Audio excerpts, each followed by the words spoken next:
What is going on, YouTube?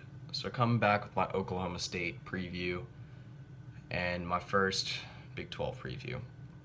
So I did Tennessee earlier today and just wanted to recap the format that I'll be doing for all of my previews, including this one. I will be going through my 3 key players to start, 2 X factors, trap game, and then the biggest game overall on the schedule, and then obviously the overall record prediction. So go ahead and start with my 3 key players. And my first one is the cornerback for OSU, Ashton Lampkin. Now, if you're kind of just a moderate college football fan, or you're a big college football fan, you don't pay too close attention to the Big 12, you probably aren't too familiar with that name. He's struggled with injuries in his career. Talented corner, but he's going to have to step up this year with the departure of Kevin Peterson, OSU's previous #1 corner.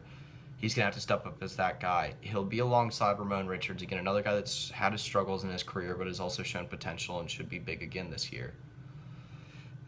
OSU's defense returns a lot of starters. They're going to need some help, though. The secondary has a lot of returning players. Ashton Lampkin, this will be his redshirt senior year, so he's been around for a while. When he's healthy, he's been good. Ramon Richards coming into his junior year. They're coming next to 2 safeties in Trey Flowers and Jordan Stearns. They were both tremendous this past year and should be good again. And then they're coming into a linebacking core that's also extremely experienced between Jordan Burton, Giassi Akeem. The unexpected retirement of Seth Jacobs is going to hurt, but they also have Devontae Verrett, Chad Whitener, a lot of returning experience there as well. So my second key player is Mason Rudolph, obviously one of the biggest names on Oklahoma State. It seems kind of like the part 2 or the second coming of Whedon and Blackman, if you guys remember that far back. But Mason Rudolph and James Washington are probably one of the best connections in college football between a quarterback and a receiver. Mason Rudolph, a returning 3,000-yard passer. James Washington, a returning 1,000-yard receiver. And Mason Rudolph was great at times last year, but there were also times that he looked awful. His inconsistencies were pretty bad at times, and some of that I feel like was just youth, and he wasn't even the sole quarterback at all last year. J.W. Walsh took a lot of the snaps, especially in the red zone, and now Mason Rudolph's the guy. And if he has another year of growth, and hearing everything Mike Gundy said over the offseason about Mason Rudolph, it sounds pretty promising. But if he can take that next step, that another year of development, if he wants to be that first-round pick this coming year, like a lot of people have talked about him to be, then he's going to have to get those throws a little bit more consistently accurate. There was one play against Texas this past year where he just straight up dropped the football out of his hand and fumbled it right to Texas in a game that they almost lost, but came away extremely lucky in winning. So my next key player is Barry Sanders Jr., the transfer from Stanford, coming into his dad's alma mater. And it looked like an extremely talented back, but it's hard to tell. Didn't get much spotlight behind Christian McCaffrey, and that's why he ended up transferring to Oklahoma State, because he would get a little bit more time. This is a running game that's struggled mightily the last couple of years. Not sure if it's due to the offensive line of the running backs. In my mind, being an OSU fan, it's pretty much all due to the offensive line. It's been very weak. It's been very bad the last couple of years, really ever since Joe Wickline, the last offensive line coach, left. Now, another thing is they haven't had a big-time running back. They haven't had someone to spark that backfield in a while. Just break a couple runs. Just break free a couple runs, even if the line's bad.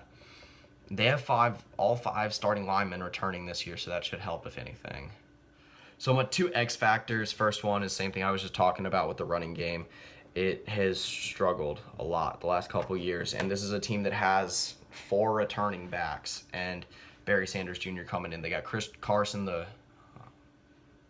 JUCO transfer from last year, Rennie Childs, a guy that's been there for 4 years now, Raymond Taylor, another guy that's been there for a while, Jeff Carr, was a decent freshman running back last year as well. So with 5 experienced running backs and 5 returning offensive linemen, there's no excuse for this year. It should be there. It has to be there if OSU wants to be able to take that next step in being a Big 12 title contender. not even a title contender. They were a title contender last year if they want to become, that Big 12 champion. And my second X factor is they need to play big in big time games. It was a brutal end to the season last year for Oklahoma State. They were 10-0. It looked great. They had just walloped TCU. It looked like they were finally getting some consistency under them. And then the Baylor game hit. They lost by 10. The OU game hit, and that's when it got really bad. It's been a struggle for OSU in big-time bowl games. The last two they played in, losing in clutch time in the Cotton Bowl in 2013 during the 2013 season to Mizzou, and then this past year just getting destroyed by Ole Miss in the Sugar Bowl. And again, if they want to take that next step, take the Santana Moss quote from the U, big-time players make big-time plays in big-time games.